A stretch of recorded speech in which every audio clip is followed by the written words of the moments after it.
Railroad tankers carrying ethanol and oil. What happens if there is a derailment and fire? We ship cars 99.998% of the time with no issues. There is a chance of when it does go to ground, we have an issue. That's why we're out here training first responders. On a 5-degree morning, because it's not available everywhere.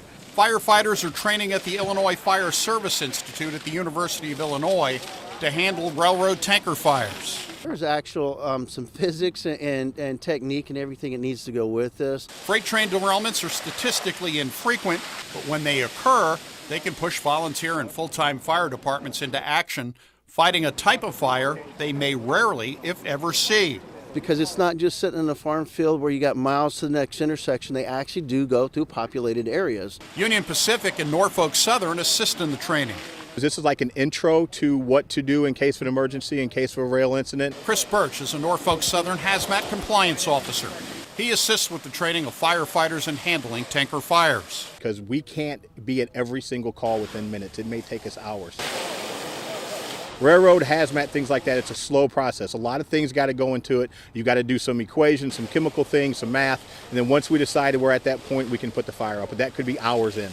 That could be anywhere from 30 to 3 hours before we're able to put the fire out. In March 2017, a Union Pacific freight train carrying ethanol derailed and caught fire in Iowa. It burned for more than 36 hours. If they've actually got a leak, there may not be anything they could do because the vessel's already opened up, but it's how they prevent any contamination to the ground, the environment, trying to capture, contain everything so it stays there so they can clean it up. The Iowa derailment damage is estimated at $4 million, with the accident in part being blamed on a broken rail. The National Transportation Safety Board pointed to the use of tankers known as DOT 111s, which tend to break open in accidents.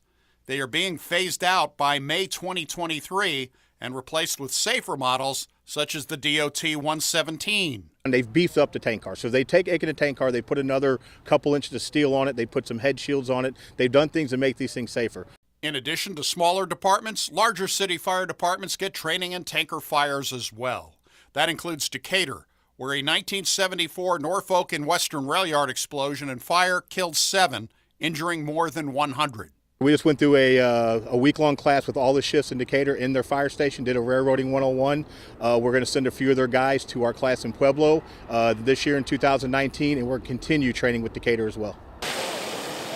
Fighting rail tanker fires is more than just dumping water onto it. How we keep the vessel cool enough so it doesn't want to change in the metal and shift and maybe potentially open up. We're cooling the tanks first before we put the fire out. We've got to get the tanks to a controllable temperature in order for the fire to go out. So there's lines, markings, there's things we can do to read the tank to know that it's cool enough now we can go and attack the fire. By giving the firefighters the training on how to protect the rail car as well as understand what may be in the rail car, that gives them ideas on how to solve problems if there ever would be an incident. Expert training to protect communities with rail traffic across the state. For the I-Team in Champaign, Doug Wolfe, WAND News.